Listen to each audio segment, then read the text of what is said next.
Hi అండి అందరికీ. Morning ఎదుర్కోలు programme చూసాం కదా! ఇక కళ్యాణం అయితే మొదలైంది. కళ్యాణ మండపానికి చేరుకున్నాము. పార్వతీ సోమేశ్వర స్వామి వారి కళ్యాణము మా ఊరి పెద్దలైన, గౌరవనీయులైన పటేల్ గారి చేతుల మీదుగా జరుగుతూ ఉంది. పటేల్ గారు హైదరాబాద్‌లో నివాసం ఉంటారు. కానీ ప్రతి సంవత్సరం ఈ కళ్యాణంకి వారు కుటుంబ సమేతంగా వచ్చి మాకు కన్నుల విందుగా కనిపించేలాగా ఈ కళ్యాణాన్ని వారే స్వయంగా జరిపించి వెళుతూ ఉంటారు.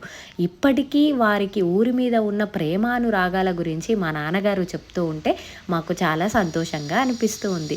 ఇక ఎల్లప్పుడూ ఆ పార్వతీ సోమేశ్వర స్వామి వారి అనుగ్రహము పటేల్ గారి కుటుంబం మీద ఉండాలని మనస్ఫూర్తిగా కోరుకుంటున్నాము.